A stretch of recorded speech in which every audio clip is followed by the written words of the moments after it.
নমস্কার সবাইকে। চলে আসলাম শীতের গঙ্গাসাগর দ্বিতীয় পর্ব নিয়ে। গত পর্বে আপনারা দেখেছেন কিভাবে কোন ট্রেনে আমরা কাকদ্বীপের উদ্দেশ্যে রওনা দিয়েছি, সেখান থেকে জেটি ঘাট এবং তারপর ভেসেল ধরে আমরা গঙ্গাসাগর দ্বীপে পাড়ি দিয়েছি। গঙ্গাসাগর দ্বীপ থেকে অটোয় করে পৌঁছেছিলাম ভারত সেবাশ্রম সংঘে এবং সেখানে নিজেদের জিনিসপত্র রেখে বেরিয়ে পড়েছিলাম স্নানের উদ্দেশ্যে। শেষ ভিডিও ছিল আমার সমুদ্রের পাড়ে।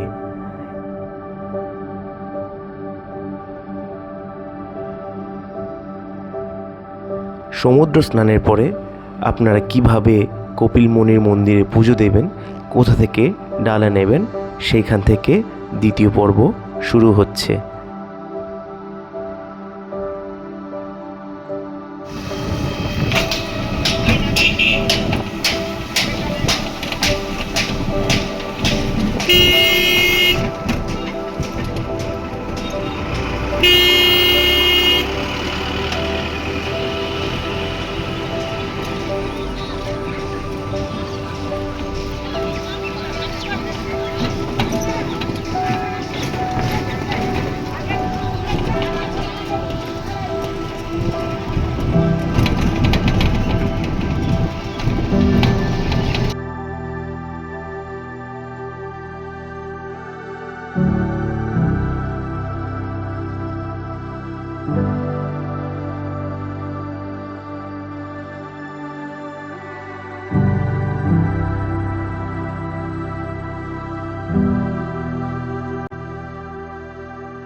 এই রাস্তা দিয়ে সোজা আগে স্নান করতে যাওয়া যেত, এখন এই ঘাটটা ভেঙে গেছে, ওই জন্য এখান থেকে কেউ স্নানে যায় না। আর এই রাস্তা থেকে এই সোজা হচ্ছে কপিলমুনির মন্দির।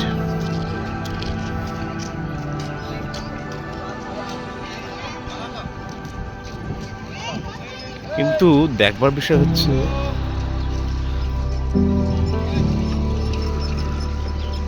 গঙ্গা মেলা এখন বিশাল দূরে, মানে পৌষ সংক্রান্তি, তা সত্ত্বেও বিশাল হারে লোকজন আসছে। মন্দির চত্বরের সামনেই পেয়ে যাবেন আপনারা এই পুজোর ডালার দোকানগুলো। এর ভিতরে অনেক দোকান আছে, আপনারা নিজের মনের মতন দোকান বেছে নিজের মনের মতন ডালা নিতে পারেন। অর্থাৎ এখানে বিভিন্ন প্রাইজের ডালা বিক্রি হয়, যেরকম আমরা এই দোকান থেকে আমাদের পুজোর ডালা নিয়ে নিয়েছিলাম।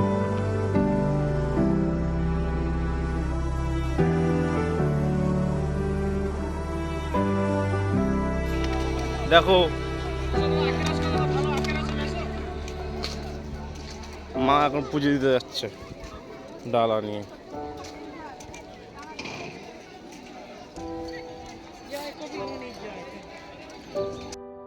আপনাদের আর একটা কথা বলে রাখি, মন্দিরের ভিতরে কিন্তু ক্যামেরা অ্যালাউড নয়। মন্দিরের ভিতরে গার্ড থাকে, তারা কিন্তু আপনাদের বাধা দেবে। গঙ্গাসাগরে প্রচুর ভাতের হোটেল আছে, সেখানে নিরামিষ আমিষ যে কোনো রকম খাবার পাওয়া যায়। আমরা যেরকম নিয়ে নিয়েছিলাম এই হোটেল থেকে মাছ ভাত, আমাদের পড়েছিল 80 টাকা করে পার প্লেট।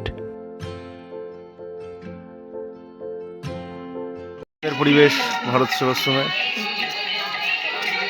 আর আজকে এখানে একটা বিয়েও হচ্ছে, ওই জন্য মনে হয় আমাদের একটা অখাদ্য একটা ঘর দিয়েছে।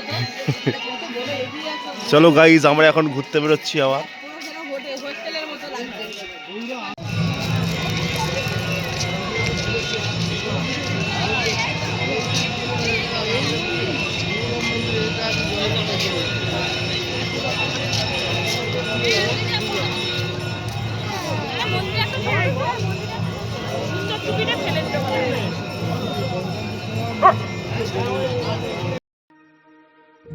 সন্ধেবেলা আরতিটা কিন্তু আপনারা দেখতেই পারেন। সত্যি খুবই ভালো লাগবে আপনাদের এই সন্ধ্যা আরতিটা। দেখতেই পাচ্ছেন অসংখ্য মানুষ এখানে আরতি দেখার জন্য ভিড় করেছে। আর দূরে গেটে গেটে অর্থাৎ মন্দিরের ভিতরে কিন্তু অনেক মানুষ ঢুকে আছে আরতি দেখার জন্য। আমি মন্দিরের ভিতর ঢুকিনি, আমি মন্দিরের সামনে থেকেই ভিডিও করছিলাম।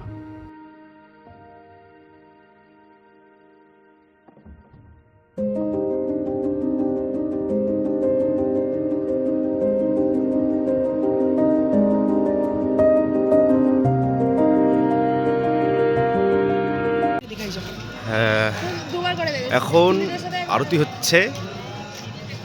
আমরা আরতি মানে দেখতে পেলাম না, কারণ ভিতরে অনেকটা ভিড়। বাইরে থেকে জাস্ট ছবিটা তুললাম, ভিডিওটা করলাম। আর এইসব জায়গাগুলো এখন লাইট আর জ্বলে না, আগে কিন্তু লাইট জ্বলতো। এই যে এইগুলো আগে কিন্তু লাইট জ্বলতো, আগেরবার যখন এসেছিলাম তখন এগুলো লাইট জ্বলা ছিল, এখন এগুলো আর লাইট জ্বলে না।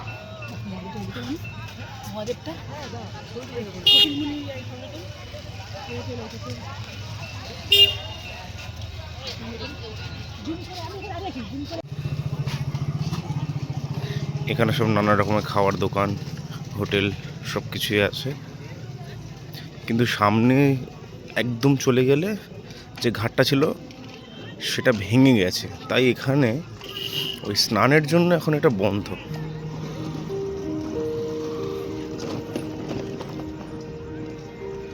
আপনারা এখান থেকে কেনাকাটি করতে পারেন অ্যাজ ইউজুয়াল, যেটা সমুদ্রের জায়গায় গেলে যেরকম জিনিস পাওয়া যায় সেরকম জিনিস এখানে আছে।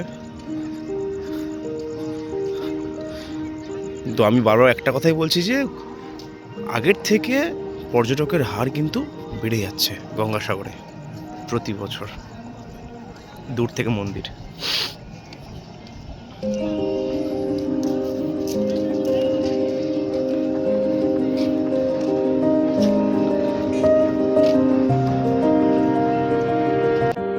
সামনে গঙ্গা মেলা, তাই যে ঘাটটা ভেঙে গেছে রাতেও সেই ঘাটটা সংস্কারের জন্য প্রশাসন থেকে কিন্তু কাজ কন্টিনিউয়াসলি চালিয়ে যাচ্ছিল।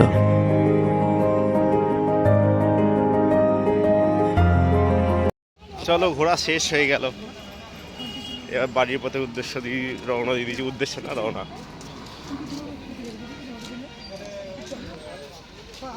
কিন্তু ভাত টাত খেয়ে যাবো বাড়িতে। এখানে একটা হোটেলে দেখা হয়েছে, সেখানে 100 টাকা করে চিকেন ভাত। আমাকে তো সেই কবি কবি লাগছে রে। না না, কবির তো আছে ভিতরে।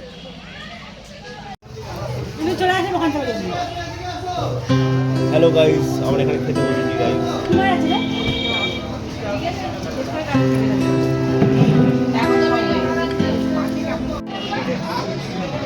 কি চিপস হয়ে গেছে?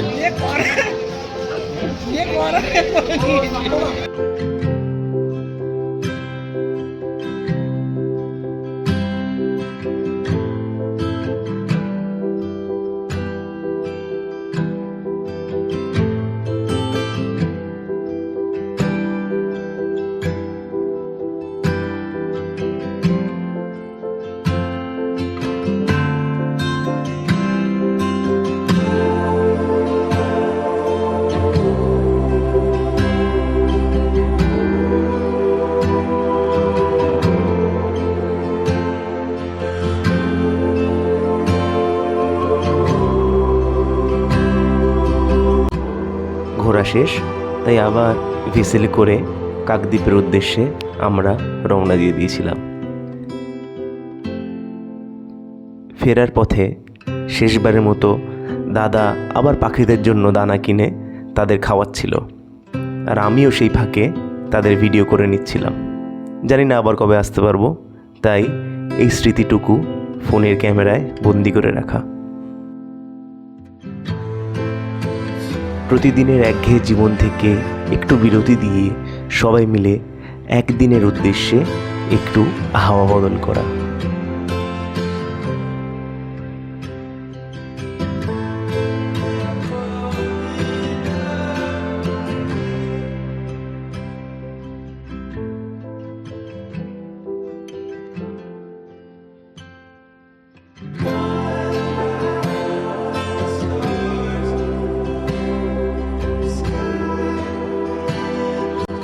প্রধান কিছু খরচাগুলো আপনাদের সামনে তুলে ধরলাম।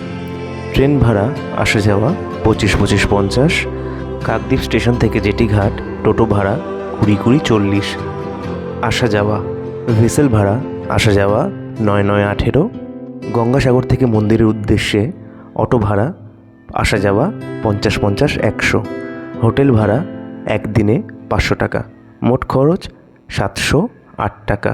আমি খাওয়া খরচ ধরছি না, কারণ যে যার নিজেদের মতন খাওয়া দাওয়া করেছিল।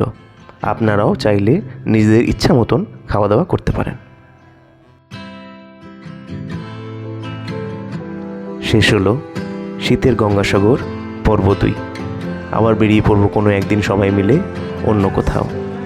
আপাতত প্রতিদিনের জীবনযুদ্ধের সাথে একসাথে তাল মিলিয়ে চলা। দেখা হচ্ছে আবার অন্য কোনো ভিডিওতে আপনাদের সাথে। সবাই ভালো থাকবেন।